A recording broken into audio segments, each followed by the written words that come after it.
जो काळा रंग दादांना लावण्यात आला तो काळा रंग त्या व्यवस्थेत अशुभ मानला जात असेल हो. आम्हा बहुजनांच्या सगळ्यात प्रिय रंग कुठला असेल तर तो काळा रंग. आमचा बळीराजा शेतकरी ज्या मातीत बी पेरतो दादा त्या मातीला आम्ही काळी आई म्हणतो. काळा रंग आम्हाला प्रिय आहे. आमच्या विठुरायाचा कलर कसा आहे? फुल काळा कलर आहे. आमचा वारकरी आदरानं जो बुक्का कपाळाला लावतो त्या बुक्क्याचा रंग काळा. अहो माझा आजा काळा होता, काळा झार होता, लय भारी दिसायचं.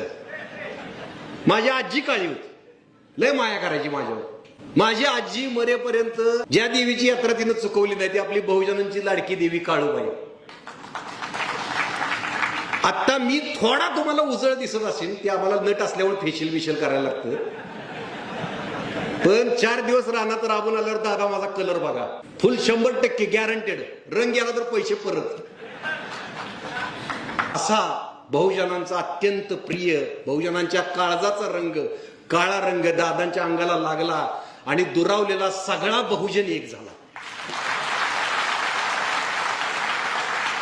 दादा त्या कलरनं काम केलंय. सगळे संभाजी ब्रिगेड एक झाल्या, मराठा सेवा सगळे सगळे सगळे शिवशाहू फुले आंबेडकरी सगळे एका सावलीत आले. आता ही खूप चांगल्या गोष्टीची सुरुवात आपल्याला ठरवायची आहे. आपल्याला क्रांतीची सुरुवात ही गोष्ट ठरवायची आहे. हे बघा, आपण जर एक झालो ना तर काही अशक्य नाही.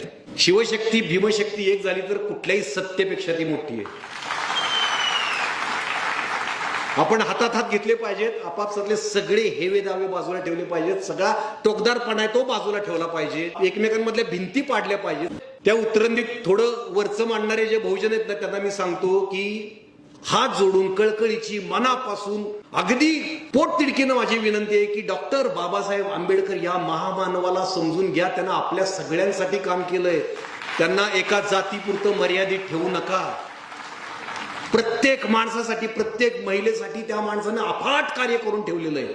आंबेडकरांचे अनुयायी छत्रपती शिवाजी महाराजांना मनापासून मानतात, राजर्षी शाहू महाराजांना मनापासून मानतात. पण आंबेडकरांना मात्र एका जातीपुरतं मर्यादित ठेवलं जातंय. नाकारून चालणार नाही, पण ते चुकीचं आहे. आपण आता सगळं बाजूला ठेवून सगळ्या बहुजनांनी एक झालं पाहिजे आणि लढलं पाहिजे. छोटी लढाई नाही ही, पण आपण लढायची आणि जिंकायचं. कशासाठी? महाराष्ट्र धर्मासाठी.